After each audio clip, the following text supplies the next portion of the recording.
આજની ધર્મકથા. પ્રણામ.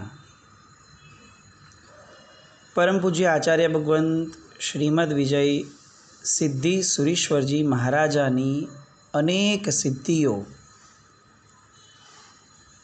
એને આપણે સંવેદી રહ્યા છે. જે ગુરુ ભગવંતનું જીવન ઓલમોસ્ટ સ્વાધ્યાયમાં જ ગયું છે, એમના જીવનનો સ્વાધ્યાય આપણે કરી રહ્યા છે. કેટલીક એવી વાતો કે જે વાતો આપણને આશ્ચર્યમાં મૂકી દે. 60-70 વર્ષ પહેલાં કાળ કરી ગયેલા મહાપુરુષ આવા, તો કેટલો નજીકનો ભૂતકાળ એવો હતો કે જેની અંદર આપણને ઇન્સ્પિરેશન મળે કે પવિત્રતમ જીવન જીવવું શક્ય છે. આજે જ્યારે આપણે આવી કોઈ પણ વાત આવે ને ત્યારે સહેજે કહી દઈએ કે ભાઈ સમય જ ખરાબ છે, તો શું કરવાનું, બધું આવું જ ચાલવાનું. પણ આટલા નજીકના ભૂતકાળમાં કોઈ મહાપુરુષ આવું જીવન જીવીને ગયા છે, એ વાતો સાંભળવાથી આપણને એક યોગ્ય દિશા મળે છે કે જો મનોબળ પાક્કું છે તો પવિત્રતા જાળવવી એ બહુ સહજપણે આ કાળમાં પણ શક્ય છે. અને આ પવિત્રતા જાળવવામાં બહુ મુખ્ય રોલ જેમણે પૂજ્ય સિદ્ધિ સુરીશ્વરજી મહારાજાના જીવનમાં ભજવ્યો એ યોગ એટલે જાપ. પૂજ્યશ્રીની જાપની એકાગ્રતા અખંડિત રહેતી, એટલી બધી હદ સુધી કે આજુબાજુમાં કોઈ આવી ગયું ને બોલી ગયું એ બધી વાત તો બહુ સામાન્ય. એકદમથી દેવી દેવતાઓ આવી જાય અને એ લોકો નૃત્ય વગેરે કરી ઘંટનાદ કરતા હોય અને તેમ છતાં પણ પૂજ્યશ્રીને લેશ માત્ર પણ ખ્યાલ પણ ન આવે એ હદ સુધીની એકાગ્રતા એમના જાપની અંદર વર્તાતી. આ વાત જ વર્તાવે છે આપણને કે પૂજ્યશ્રી ફક્ત એક ભવની સાધના ઊભી કરીને નથી જન્મ્યા. આ જન્માંતરીય સાધનાઓ હતી કે જેમણે એમના જીવનની અંદર સાહજિકપણે આટલી હદ સુધીનું આશ્ચર્ય જન્માવે એવું બધું જ ક્રમ, એવું બધું જ પ્રસંગોનું આખું સ્તર ઊભું કરાવડાવ્યું. ઈડર ક્ષેત્રની અંદર પૂજ્યશ્રીને ચંદ્રપ્રભ સ્વામીજીના અધિષ્ઠાયિકા દેવી શ્રી જ્વાલામાલિની દેવી, એમની સાધના સિદ્ધ થયેલી. બહુ અનન્ય જાપ વડે આ સિદ્ધ થયેલી. સિદ્ધ કરવા માટે ફક્ત જાપ જરૂરી હોય છે એવું નથી, કારણ કે સામે કસોટીઓ બહુ થાય અને એ તમામ કસોટીઓમાંથી પાર ઉતરવું હોય તો સત્વ સખત જોઈએ, વૈરાગ્ય સખત જોઈએ અને પોતાની લગની જે છે, પોતાના લક્ષ્યને પામવાની, એ પવિત્ર લક્ષ્ય પ્રત્યેની પોતાની લાગણીઓ એ પણ અનહદ જોઈએ. અને આ બધું જ સિદ્ધિ સુરીશ્વરજી મહારાજામાં બહુ જ ખૂટીને જાણે ભર્યું હતું. એક તીર્થ એવું કે જે પૂજ્ય સિદ્ધિ સુરીશ્વરજી મહારાજાનું ચરિત્ર આવે અને એનું નામ ન લેવાય ને તો એ અન્યાય થયો ગણાશે. વાલવોડ. પૂજ્યશ્રીના હાથેથી લખાયેલું શ્રી વિજય પતાકા યંત્ર આજે પણ આ તીર્થના ભોયરાની અંદર વિદ્યમાન છે. આપણામાંથી જેટલા પણ લોકો આ વાલવોડ ગયા હશે એ બધાએ એક અનોખી અને અદ્વિતીય ઉર્જાને અનુભવી જ હશે. ભોયરામાં પગ મૂકીએ અને જાણે પગ મૂકતા જ વાઇબ્રેશન એ આપણા આખા દેહને ચાર્જડ અપ કરી નાખે અને એવો કંઈક ચમત્કારિક આભાસ આપણને કરાવે કે આપણને એવું લાગે કે આ ક્ષેત્રની બહાર નીકળવું જ નથી. એ વાલવોડ. મૂળ નાયક શ્રી ચંદ્રપ્રભ સ્વામી ભગવાન આજ સુધીમાં હજારો લોકોએ આ પરમાત્માની પ્રદક્ષિણા દ્વારા પોતાના જીવનની અંદર કંઈક કેટલા અનુભવો પ્રાપ્ત કર્યા. કેટલાય લોકો આજે પણ એવા હાજર છે કે જે લોકોએ એક પુષ્પ ચડાવવા દ્વારા 1.25 કરોડના અઠ્ઠમ કરીને જે જાપ ચંદ્રપ્રભ ભગવાનના વાલવોડમાં કર્યા છે, એના પરિણામો પોતાના જીવનમાં સાક્ષાતપણે આજે પણ અનુભવ્યા છે. અજબ ગજબનું ક્ષેત્ર કે જ્યાંની ઉર્જાઓ જ વખણાય. અને આ બધી જ ઉર્જાઓનું મૂળ સ્ત્રોત શું? તો કે ચંદ્રપ્રભ ભગવાન. અને ચંદ્રપ્રભ ભગવાનની ઉર્જા આપણા સુધી પહોંચાડનાર માધ્યમ કયું? તો કે સિદ્ધેશ્વરી બાપજી મહારાજ. એક ખરેખર રમણીય એવું ક્ષેત્ર કે જ્યાં જીવનમાં સાધનાનું ક્ષેત્ર જેમણે અનુભવવું હોય એમણે જવા જેવું, એ આપણને તીર્થ ઊભું કરાવનાર, આપણા સૌ માટે આવું સરસ મજાનું આલંબન આપનાર પૂજ્ય બાપજી મહારાજ. વિજય પતાકા યંત્ર જેનું એક પણ મંદિર પૂજ્યશ્રીના હાજરી પહેલાં ક્યાંય જોવા મળતું ન હતું, એ વિજય પતાકા યંત્રને સ્થાપના સાહેબજીએ વાલવોડમાં કરી. એક મહાત્મા પૂજ્ય ભદ્રાનંદ વિજયજી મહારાજ સાહેબ, એમને આ પન્યાસી મહારાજને વાલવોડની અંદર કંઈક ગજબનાક અનુભવો થયા અને અનુભૂતિઓ થઈ. અને એ પછીથી એમણે લગભગ રાજસ્થાન જેવા ક્ષેત્રની અંદર 8 જગ્યાઓએ આ વિજય પતાકા યંત્રની સ્થાપના કરાવડાવી. યંત્રો એ ફક્ત ભૌતિક સિદ્ધિઓ માટે હોય છે એવી જે આપણી ગેરમાન્યતા ઘૂસી ગઈ છે આપણા મગજમાં. આપણી પરિસ્થિતિ એવી થઈ ગઈ છે કે કોઈ બહુ મંત્ર વગેરે જાણતું હોય તો આપણે એમ કહી દઈએ કે આ ભાઈને તો બહુ ભૌતિકનું બહુ છે ભાઈ આમને. મંત્રો એ પવિત્રતા સાથે કનેક્ટેડ વસ્તુ છે. કોઈ એનો દુરુપયોગ કરે એટલા માત્રથી મંત્ર નામનો જે યોગ છે એ નબળો નથી થઈ જતો. બાપજી મહારાજના જીવનની અંદર ગજબનાક રીતે આ મંત્ર નામનો યોગ વણાયેલો હતો. કલ્યાણ મંદિરની અંદર એક ગાથા આવે છે, ચિંત્યો ન હંત મહતામ યદિ વા પ્રભાવ. મહાપુરુષોના પ્રભાવ એ આપણી ચિંતનની ધારા કરતાં પણ બહુ વિશિષ્ટ હોય છે. અને એના કેટલાક એવા કિસ્સાઓ કે જે કિસ્સાઓ આ બાપજી મહારાજનું ચરિત્ર આપણે શરૂ કર્યું ત્યારબાદ લોકો પાસેથી પ્રાપ્ત થયા છે, કે જે લોકોએ ખાસ આપણને કીધું કે ભાઈ આ પ્રસંગો ખાસ લેજો, કારણ કે આ અમારા પોતાના અનુભવ છે.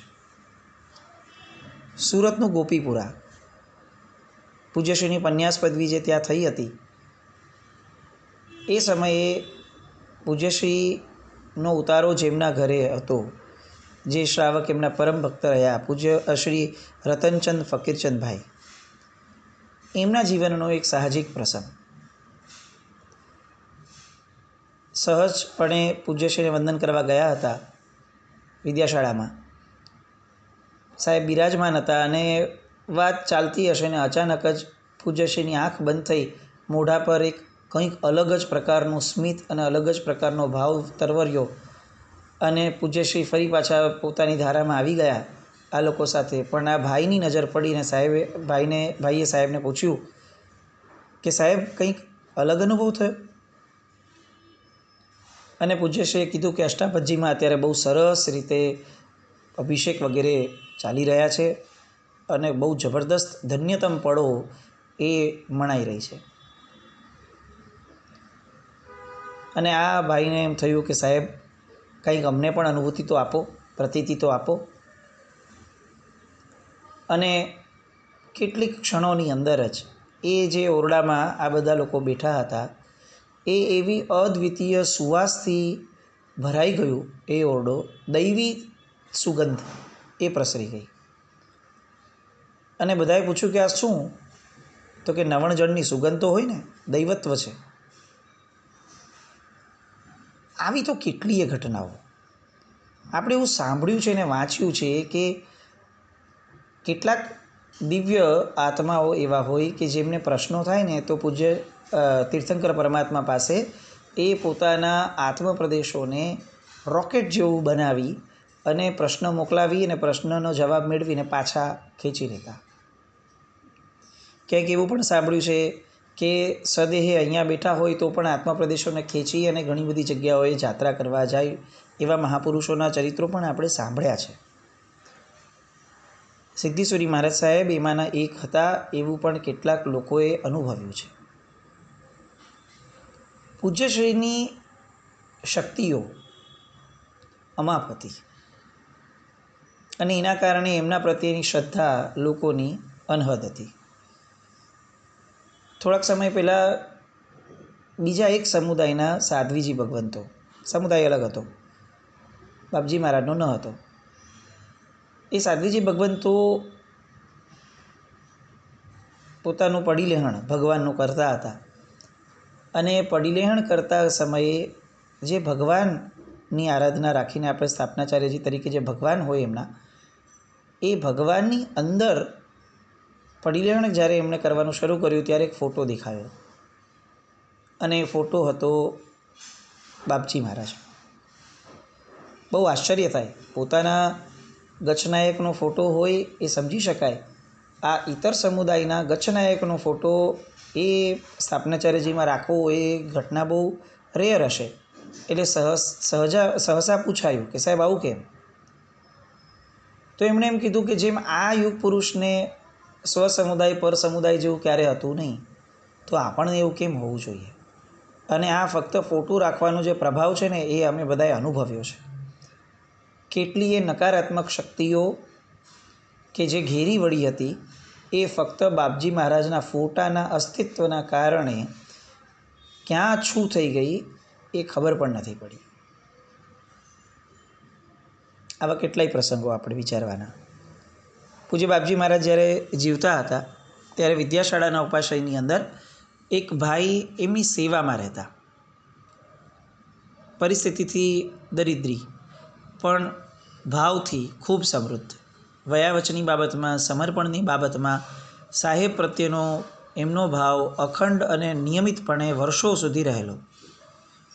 પૂજ્યશ્રીના પાછલા દિવસો હતા અને અચાનક એક દિવસ એમણે, એ ભાઈનું નામ ભીખાભાઈ, અને અચાનક એમણે પૂજ્યશ્રી એમને કીધું કે આવો ભીખાભાઈ શેઠ.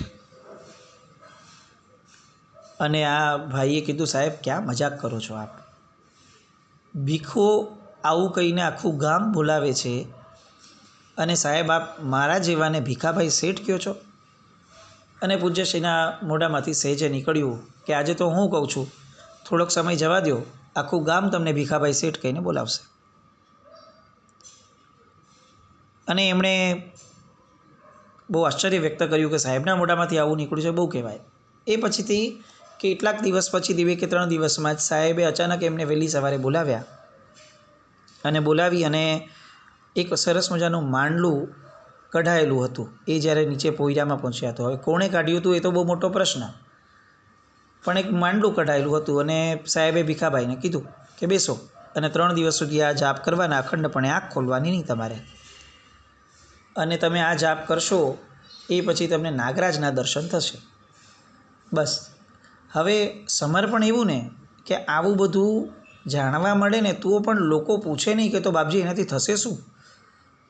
કારણ કે આ એટલી બધી સમર્પિતતાની ધારા હતી આ બધા લોકોની કે એ લોકોને લક્ષ્યની કિંમત નહોતી.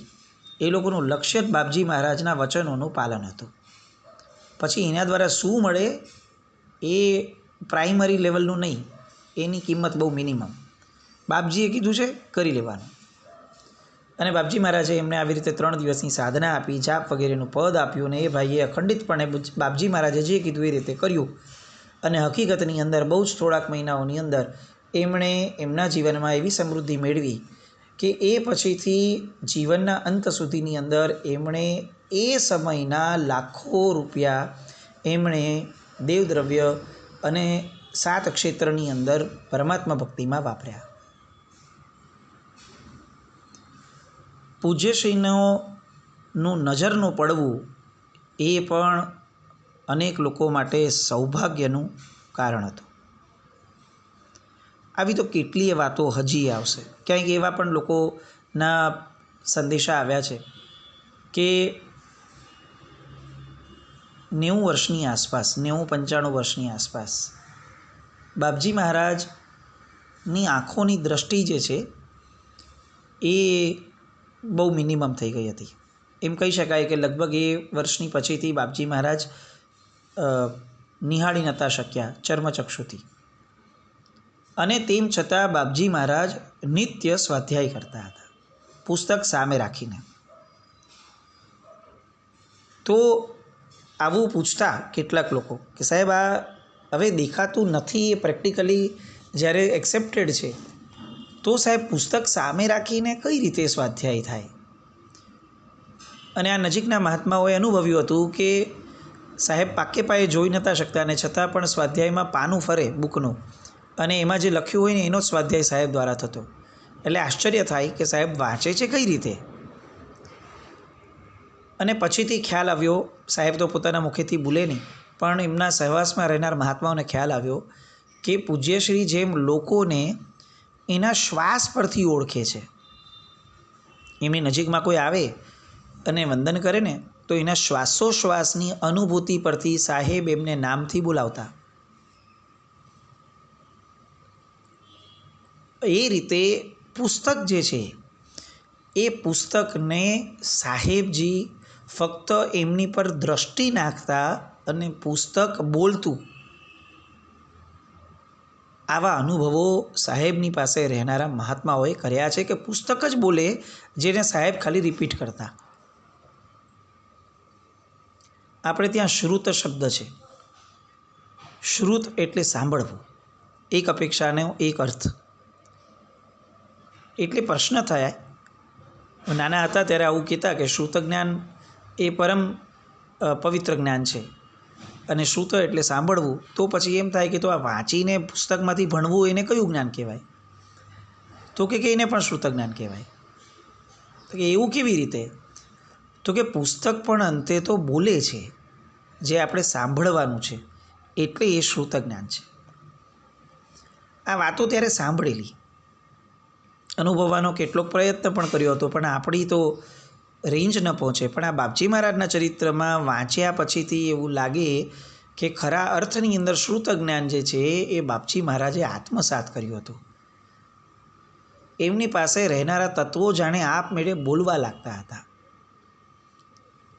ચક્કેશ્વરી દેવી હાજરા હજૂર થઈ અને કેટલીય વાર એમને યાત્રા કરાવવા માટે એવી જગ્યાઓએ લઈ ગયા છે કે જે જગ્યાઓ આપણે આ મનુષ્ય દેહની અંદર વિચારી પણ ન શકીએ.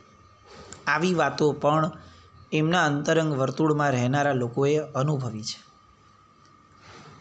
આપણે કદાચ આપણી આંખોથી ઓજલ છે અને આપણે એવા કાળમાં જન્મ્યા છીએ અત્યારે કે જ્યાં અત્યારે પ્રસિદ્ધપણે આવા કોઈ મહાપુરુષ આપણને વર્તાયા નથી કદાચ, એટલે આપણી શ્રદ્ધા ન પણ બેસે, એવું બની શકે. પરંતુ એક હકીકત હતી કે જેમનું અસ્તિત્વ અનંત હોય,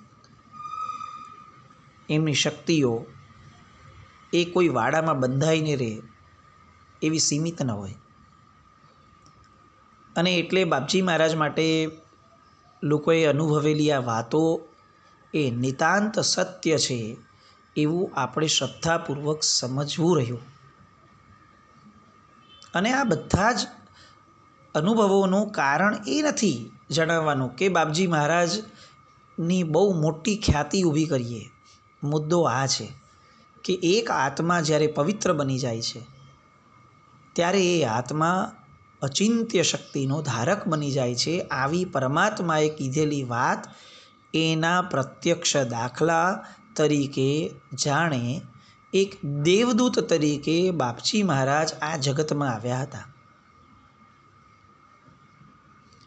આવું આ બાપજી મહારાજનું અનન્ય ચરિત્ર. આવા તો હજી કેટલાય પ્રસંગો કદાચ આપણી જાણમાં આવ્યા જ નથી. એક બેનનો પ્રસંગ આવે છે, મારવાડી બેનનો, કે જે બેન બાપજી મહારાજનો ફોટો ઘરમાં રાખીને નિત્ય એમનું સ્મરણ વગેરે કરતા એકવાર ટ્રેનની અંદર બેઠા હતા અને અસહ્ય દુખાવો શરૂ થયો. હવે ટ્રેનની અંદર ચાલુ ટ્રેન, કઈ રીતે ક્યાં ડૉક્ટર વગેરે લાવવા ચીસાચીસ કરતા હતા. અચાનક જ એમના કાનની અંદર એક અવાજ સંભળાયો એમને પોતાને. આ એમના પોતાના મુખેથી નીકળેલો અનુભવ હું આપને કહું છું કે એમને પોતાને એક અવાજ સંભળાયો કે બેટા કાંઈ નહીં, બધું બરાબર થઈ જશે. અને એમને એ સમયે એવું મનમાં સ્ફૂર્યું કે આ બાપજી મહારાજનો અવાજ છે અને એમણે તરત જ નિત્ય સ્મરણ કરતા હતા. એટલે એમને એવું ક્લિક થયું કે મારે કેમ ચીસાચીસ કરવી જોઈએ, એના કરતાં હું બાપજી મહારાજનું સ્મરણ ન કરું. અને બાપજી મહારાજના સ્મરણમાં એ લીન બન્યા. વિધિન નો time, just in few minutes એમને કંઈ હતું જ નહીં એ સ્થિતિમાં એ આવીને ઊભા રહી ગયા. આ એમનો પ્રત્યક્ષ અનુભવ. જેમનું અસ્તિત્વ હતું ત્યારે તો અમાપ હતું જ, જેમનું અસ્તિત્વ આજે નથી ત્યારે પણ અમાપ છે. એ બતાવે છે કે સાહેબ એ આપણી ફૂટપટ્ટીથી માપવા જેવું અસ્તિત્વ તો નહોતું જ. આવું આ અસ્તિત્વ હજી આગળ આપણે સંવેદતા રહીએ અને એમના આ ગુણગાન ગાતા ગાતા એમની પવિત્રતા એના અંશમાં આપણે પણ ક્યાંક ને ક્યાંક જોડાઈએ એવી શુભ મંગલ કામના. જીની આજ્ઞા વિરુદ્ધ કંઈ પણ બોલાવ્યું હોય તો મિચ્છામિ દુક્કડમ. જૈનમ જયતિ શાસનમ.